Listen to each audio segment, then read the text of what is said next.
Well, Coach, I think we obviously have to start with Jamal Murray. What can you say about just an incredible performance by him tonight?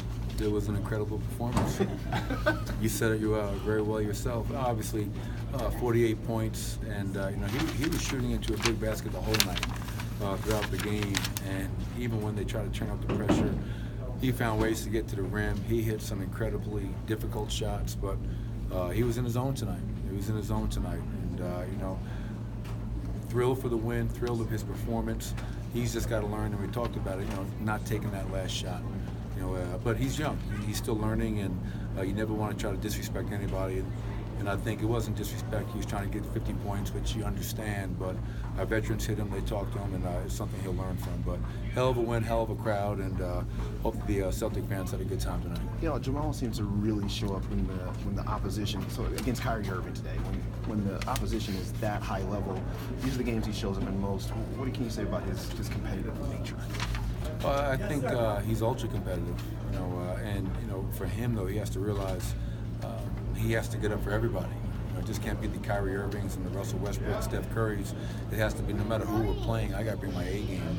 But he's a competitor. He knows that Kyrie Irving is one of the best players in the world, and you always want to measure yourself against those best players. So tonight he had one of those nights. I mean, Kyrie had some moments tonight where he was unguardable. So hell of a performance from both of those guys. But at the end of the day, all we really care about, not 48 points, is just getting another win. And got down to 18 early, but were able to climb back. What allowed the team to kind of get back in the game? Taking care of the ball. I mean, that first quarter, for the game we had 13 turnovers, but in that first quarter we had 7 for 11 points. We were throwing the ball everywhere. And, it was funny. I wanted to take Jamal out because he had 3 turnovers, but he also had 12 points. So I figured the 12 points outweighed the 3 turnovers. I left him in the game. But once we took care of the ball, and our bench was terrific. We start that second quarter on a 7-0 run and cut it, and the next thing you know, we're at halftime, we're down 2. So give our guys credit. Down 18, no panic. They're a good team. They're going to make shots, but we stayed with it, and we were able to pull out a good win. How big is it to have the bench able to pull you out of situations now? It was such an issue last year, and now they're able to kind of get things and really settle it for you. Yeah, it's and this is not the first time this happened. It's in Cleveland a couple of games ago, our bench came in and was terrific. A lot of energy in the third game in 4 nights. The other night, same thing. Our bench was phenomenal against Utah in that fourth quarter. And tonight, we talk about him time and time again, but Mason, Malik, Juancho, Monte tonight playing huge minutes down the stretch. So our bench is definitely playing at a high level, and we need them to continue to play at that high level and help our starting unit out. They shot at a high level. Were you satisfied with the defense after the first quarter? Yeah, second half, I think they were 3 of 17 from the three-point line in the second half. So the three-point shooting came way down at halftime. It was way too high. And for the game, obviously 50%, which is not what you want. But when you're playing against a team as talented as they are, and that's the number 1 defense in the NBA, and we're able to put up 115 points. That says a lot about our team. And we'll watch film, we'll clean up, and we'll get ready for Memphis. Wins over the Warriors and Celtics, 2 teams that a lot of people think will go to the NBA Finals. What kind of statement is this sending to the rest of the league? I'm not sure. I can't speak for the rest of the league. I know that our guys in our locker room truly believe in what we're doing, and I think, like Will Barton said, we have really high goals, and it's a matter of doing it for 72 more games now. This is game number 10 for us, but yeah, sure. People may be taking notice of the great start, the fact that we're actually playing defense for a change in Denver, but we're not worried about what people think about us. We just got to do our jobs every day and find a way to get better. They obviously have star power on Kyrie, Al Horford, Jason Tatum. Did you like that you guys were tested and you could see how you guys responded? Yeah, well, when we've been tested before tonight, Golden State comes in here. It's a back-to-back for us, and they have more star power than anybody.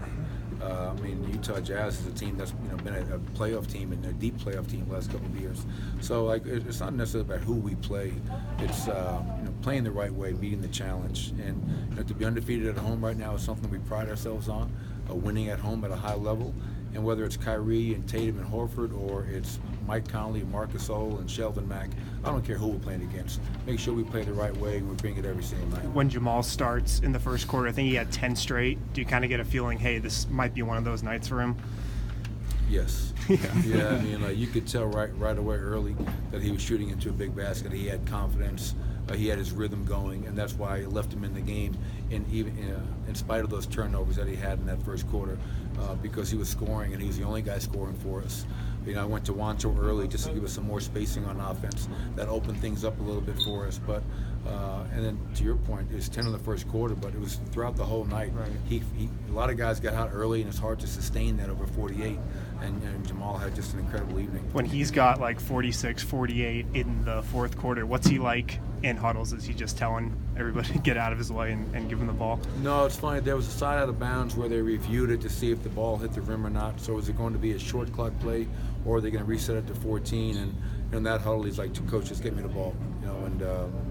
And obviously I think everybody on the court was aware of that. Put the ball in his hands and let him make the play and let him make the shot. And tonight it was his night, and I'm sure in Memphis in a couple of nights it'll be somebody else's night. One more. You made a brief mention of it, but putting Wancho in to start the second half, what did you like or what did you see there that kind of sent you that way?